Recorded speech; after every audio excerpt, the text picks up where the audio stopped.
네, 63번 문제 한번 보도록 하겠습니다. 네, 눈썰매 문제죠. 그쵸?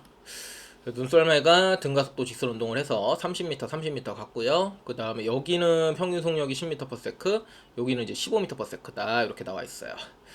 자, 일단은 그냥 한번 볼게요. 요거는. 자, 이렇게 지금 있고, P, Q, R, 이렇게 이제 세 점이 있습니다. P, Q, R.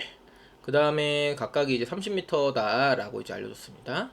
여기 30m, 여기도 30m다 라고 알려줬습니다. 그 다음에 이제 여기에서의 평균 속력이 이제 10m/s고요. 그 다음에 이제 PQ 사이에 RQ 사이, QR 사이에 평균 속력이 15m/s다라고 나와 있습니다. 그럼 이제 거속시를 이용을 해가지고 10m/s로 30m 가니까 이 구간은 몇 초가 걸렸겠습니까? 이 구간은 이제 3초가 걸렸다라고 보시면 되겠고요. 그 다음에 여기는요 15m/s로 30m 가는 거니까 2초가 걸렸다라고 이제 보시면 되겠어요. 자, 그랬을 때 이제 가속도를 구해야겠죠. 그럼 이제 여기 반으로 이렇게 이제 쪼갰다라고 생각을 하시고요. 거리는 이제 1대1이 아니지만 시간과 그리고 이제 속력은 절반이 됩니다. 자, 그랬을 때 지금 이제 10에서 15까지 속도가 변하는데 몇 초 걸렸습니까? 네, 여기는 이제 반 자르니까 1.5초가 걸렸다고 보시면 되겠고, 여기는 1초가 걸렸다라고 보시면 되겠죠. 그러면은 전체 여기 평균 속도에서 평균 속도까지의 시간이 2.5초가 됩니다. 자, 그래서 이제 가속도는 시간에 따른 속도 변하잖아요. 그러니까 2.5초 동안에 10에서 15가 변했죠. 그러니까 5m/s가 변했다. 이렇게 이제 구하시면 되겠고, 따라서 가속도는 2m/s 제곱. 예, 이렇게 이제 구하시면 되는 거예요. 그 다음에 이제 가속도를 구했으니까 이 말 자체가 1초에 2m/s씩 속도가 변한다. 그런 말이잖아요. 그러니까 이제 이런 포인트마다의 우리가 속도를 다 구할 수가 있게 되는 거예요. 근데 이제 필요한 것만 좀 구해볼게요. 자, 1번에 눈썰매 가속도의 크기를 구하시오. 네, 가속도는 방금 구했습니다. 2m/s 제곱이요. 자, 그 다음 눈썰매가 도착선에 도달했을 때의 속력을 고르시오. 예, 여기가 이제 도착선이 되는 거죠. 여기가 이제 출발선이 되는 거고요. 그 다음에 전체는 얼마요? 예, 100m가 된다 그랬습니다. 여기 전체가 이제 100m가 된다. 이렇게 이제 나와 있고요. 그래서 출발선에서는요, 눈썰매가 정지해서 출발을 합니다. 그래서 속력을 구하시오 라는 건데, 이런 거는 이제 가속도 알고 그 다음에 이제 거리 아니까 우리가 3번 공식을 적용하는 게 가장 좋습니다. 자, 그러면은 EAS는 나중 속도의 제곱 마이너스 처음 속도의 제곱, 이렇게 하시면 되겠죠. 2 곱하기 가속도는 2라고 구했습니다. 2 곱하기 100m죠 전체. 그 다음에 도착선에서의 속력을 V라고 하겠습니다. 자, 그러면은 V 제곱이라고 쓰면 되겠고요. 마이너스 초기 속력은 제로가 됩니다. 그래서 이렇게 이제 식이 나오게 되는 거죠. 자, 그러니까 얼마예요? 400이니까 V는 얼마? 20m/s가 된다. 이렇게 해서 이제 2번까지 우리가 구해볼 수가 있습니다. 자, 그 다음에 출발선에서 도착선까지 눈썰매가 운동하는데 걸린 시간을 구하시오. 출발해서 도착선까지예요. 우리가 방금 요 부위를 갖다가 얼마로 구했어요? 20m/s로 이제 구했죠. 그쵸? 자, 그러면은 이제 처음에 제로고 그 다음에 20이에요. 그쵸? 그러면 평균 속도가 얼마? 전체 평균 속도는 10m/s입니다. 자, 10m/s로 결국 100m 간 꼴이 되겠죠. 그러니까 몇 초? 전체 걸린 시간은 10초가 되겠습니다. 10m/s로 10초 가야지 100m 가겠죠. 그래서 전체 걸린 시간은 10초다라고 하시면 되겠고요. 네, 마지막으로 출발선에서 P점까지 이동하는데 걸리는 시간을 구하시오 라고 그랬습니다.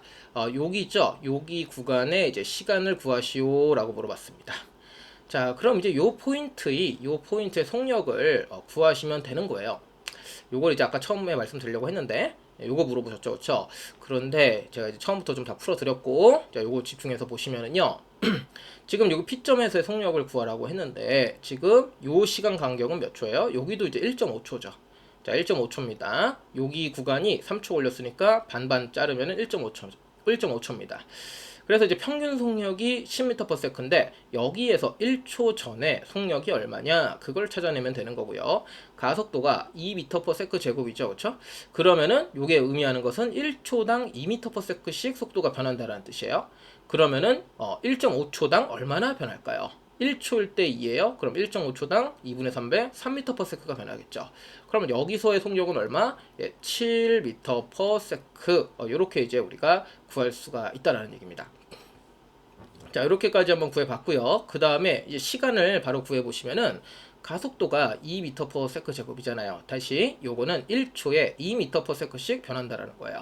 그런데 정지 제로에서부터 7m/s만큼 속력이 지금 증가한 거죠. 그렇죠? 그러면은 몇 초가 걸렸을까? 이렇게 생각하는 거예요. 1초에 이제 생각을 이렇게 한다라는 거죠. 1초에 2m/s가 변하는 거네. 그러면은 7m/s가 변하려면은 몇 초가 걸릴까? 이렇게 이제 생각을 한다라는 거죠. 그럼 이게 이제 뭐 비례식 같은 거잖아요. 그렇죠? 그럼 1초에 2m요. 그럼 7이면은 이게 2분의 7배니까 여기는 2분의 7초가 걸렸다. 이렇게 생각할 수 있죠.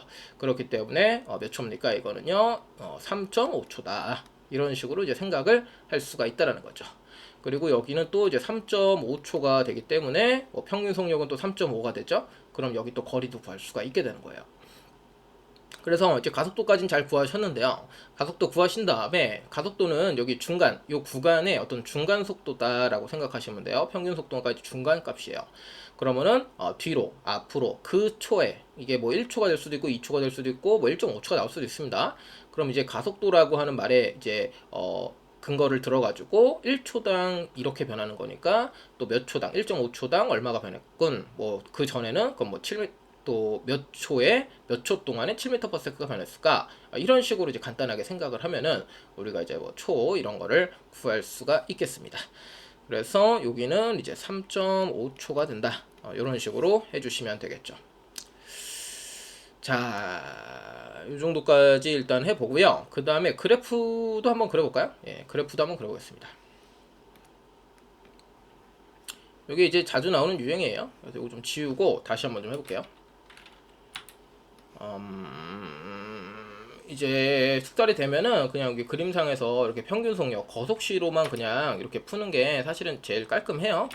네, 거속시로만 이렇게 이제 뭐 딱히 그래프 안 그려도 풀리죠. 이런 거는요. 뭐 물체가 하나고 가속도 어차피 일정한 거고 하니까 쉽게 풀립니다. 그런데 이제 또 이것도 뭐 아직 이제 이런 게 익숙하지 않다면은 이제 그냥 VT 그래프로도 우리가 또 해결할 수 있어요. 이거 뭐 맞는 키죠, VT 그래프. 자, 이렇게 한번 보시면은 본인이 그린 거하고 좀 비교도 한번 해보세요. 자, 이렇게 이제 좀 큼지막하게 그렸습니다. 처음에 정지니까요. 그냥 여기 원점에서부터 쭉 일자로 45도로 이제 그으시면 되는 거예요. 이렇게 쭉 그을게요. 좀 직선이 안 나왔지만 대충 이렇게 그었고요. 그 다음에 PQR점 여기 해주시면은 대충 여기가 P다. 그 다음에 여기가 Q다. 그 다음에 여기가 R이다. 이런 식으로 대충 해주시면 돼요. 이게 뭐 대충 뭐 비율은 안 맞지만 예 그냥 하겠습니다. 자, 여기 30m라고 두시고 여기도 30m라고 두시면 되겠고요. 자, 여기 평균 속력을 우리가 이제 생각을 하는 거죠. 써줬습니다. 여기는 이제 10m/s다라고 그랬고요. 여기는 이제 15m/s다. 여기다가 그냥 이렇게 점 찍고 숫자 표시하는 거를 더 추천드릴게요. 또 옆으로 하면은 또 귀찮잖아요. 그쵸? 자, 평균 속력이 10이니까 여기 시간 간격은 몇 초요? 예, 3초가 되겠죠? 그냥 3이라고 쓸게요. 그 다음에 여기 시간 간격은 얼마예요? 예, 15m/s로 예, 2초 가야지 이제 30m가 된다. 이렇게 볼 수가 있겠죠. 그 다음에 이제 시간을 이렇게 쪼개라는 거예요. 시간을 이렇게 쪼개서 여기 구간이 얼마? 1.5초가 되는 거고요. 여기 구간은 1초가 된다. 이렇게 보시면 되겠습니다. 그래서 여기서부터 여기까지 2.5초의 시간을 보시고 지금 10에서부터 15까지 속도가 변했다라고 보는 거죠. 그래서 가속도는 다시 2.5초 동안에 5만큼 변했기 때문에 2m/s 제곱이 된다. 이렇게 이제 보시면 되겠고요. 그 다음에 이제 여기 요런데 이제 속도를 잘 구해주시면 돼요. 요거는 여기다가 표시를 해볼게요. 자, B점 같은 경우에는요, 평균 속력이 이게 중간값이에요. 그러니까 요만큼 내려왔다 생각하시면 되겠고요. 시간이 여기도 몇 초? 1.5초입니다. 자, 요 말은 다시 뭐라고요? 1초에 2m/s씩 속도가 변하는 거예요. 그럼 1.5초, 2분의 3배죠, 그렇죠? 그러니까 3m/s가 변하겠죠. 2에 1.5배니까 3입니다. 그러니까 3만큼 요건 속도가 감소했겠죠. 그러니까 여기 속도가 이제 7m/s다. 이렇게 구할 수가 있고, 또 뭐 요런 데는 어떻게 구합니까? 자, 요런 데는 이제 10에서부터 1.5초, 3만큼 증가하니까 13이 된다. 요런 식으로 우리가 요런 포인트들의 속도를 잘 찾아낼 수가 있다. 이렇게 이제 보시면 되겠고요. 그 다음에 이제 여기 시간 간격도 우리가 구해 보면은요, 기울기가 2잖아요. 이게 기울기가 2예요. 1초당 여기 한 칸당 뭐 2씩 올라간다. 그렇게 보시면 되는 거예요. 그럼 이제 7만큼 이렇게 속도가 증가했잖아요. 그럼 이제 몇 초 걸리겠어요? 기울기가 2가 돼야 되니까 여기는 당연히 3.5초가 걸려야 됩니다. 그래야지 이제 기울기가 2가 되죠. 이런 식으로 또 이제 볼 수가 있다라는 거죠. 그 다음에 또 뭐 여기 넓이도 우리가 구할 수가 있게 되는 거고요. 그래서 여기 3.5초 지금 이거가 이제 질문이셨죠? 요렇게 그래프 한번 다시 한번 그려 보시면 되겠고요. 일단은 뭐 아까 나머지 것들은 설명했으니까 요 정도 했으면은 뭐 포인트 다 찾아내실 수 있을 겁니다. 그래서 이제 거속시, 거리는 속력 곱하기 시간이다. 자, 요거 하고요. 요 속력은 이제 평균 속력입니다. 그 다음에 이제 VT 그래프, VT 그래프 요거 하면 웬만하면 더 쉬워요, 이게. 근데 좀 빨리 하려면 그냥 이걸로만 아까처럼 해도 되고요. 그 다음에 또 자주 쓰이는 거 EAS는 V제곱 마이너스 V0 제곱, 요거 세 개를 이용을 해서 문제를 해결하겠다, 이렇게 생각하시면서 한번 편한 방법으로 문제를 풀어 보시기 바라겠습니다. 네, 여기까지 할게요.